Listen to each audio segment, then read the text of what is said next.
కనకదుర్గాదేవి జ్యోతిషాలయం. స్త్రీ పురుషులకు ఎటువంటి సమస్యలకైనా 100% పరిష్కారం చూపబడును. ఫోన్ ద్వారానే జ్యోతిష్యం చెప్పబడును. ప్రేమ సమస్యలు, పెళ్లి సమస్యలు, సంతానం, శత్రు సమస్యలు, పిల్లలు పెద్దల మాట వినకపోవడం, భార్యాభర్తల సమస్యలు, విడాకులు, ధన సమస్య.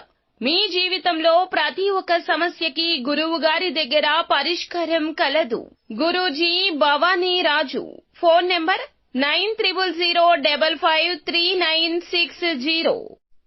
అందరికీ నమస్కారం అండి. ఛానల్లోకి తిరిగి స్వాగతం. సింహరాశి జాతకుల గ్రహస్థితి మీరు జాగ్రత్తగా ఆలకించండి.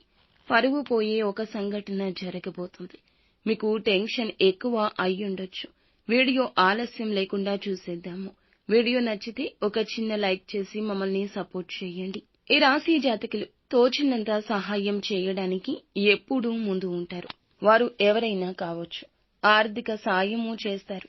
ఇరుగు పొరుగు స్నేహితుల్లో, కుటుంబ సభ్యుల్లో మంచి పేరు ప్రఖ్యాతులు ఉంటాయి. ఈ రాశి వారిని చిన్నతనం నుంచే కష్టాలు ఎదుర్కొనేలా చేస్తూ ఉంటాయి. అయితే కుటుంబం యొక్క బరువు బాధ్యతలు తెలిసిన వారు పెద్దవారిని గౌరవిస్తారు. కుటుంబం యొక్క బరువు బాధ్యతలు మోయడం కూడా ఎప్పుడూ ఇష్టంగా భావిస్తారు. పనిలో పడితే ఆరోగ్యాన్ని సైతం లెక్క చేయరు.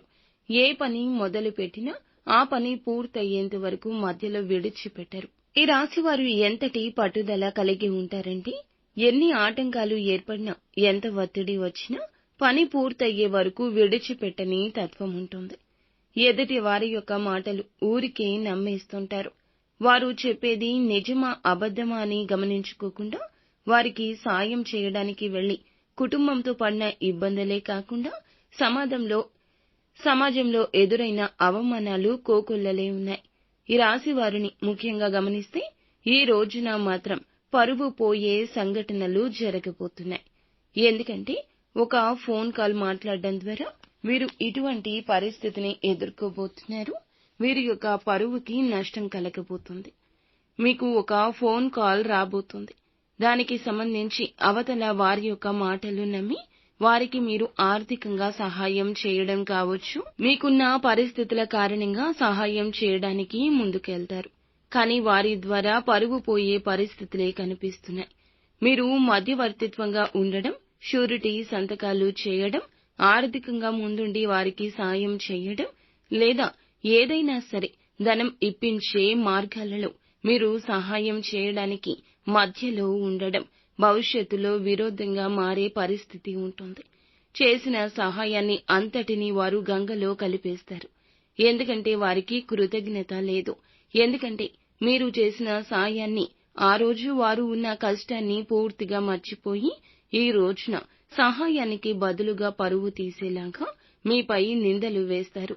మీ యొక్క స్వార్థంతోనే ఇదంతా చేశారని, మీరు మా దగ్గర నుంచి ధనాన్ని తెలివిగా తీసుకుంటున్నారని ఇలా నలుగురిలో నవ్వుల పాలు చేస్తూ వివాదాలు సృష్టిస్తారు. ఈ రోజు ఇటువంటి వింత పరిస్థితి వినగానే మీ మనసు బాధపడుతుంది. స్తబ్దుగా అయిపోతారు. ఇకనైనా అటువంటి వారితో దూరం మీ పరువు పోగొట్టుకోవడం కంటే దూరంగా ఉండడమే మంచిది. ఇక ఇలాంటి సమస్యలు వినకుండా ముందుగానే అప్రమత్తంగా ఉండండి. మీ యొక్క గ్రహ గోచార రీత్యా ఈ రోజున ఒక గుణపాఠంగా భావించండి. పూర్తిగా ఇటువంటి విషయాలు ఇక అవాయిడ్ చేయండి. ఇటువంటి వ్యక్తుల మాటలు విని మోసపోకుండా ఉండండి. చక్కటి ఫలితాలు పొందుకుంటారు. లేదంటే నష్టపోవాల్సి వస్తుంది. నిత్యం శివారాధన చేసుకోండి. అంతా మంచి జరుగుతుంది.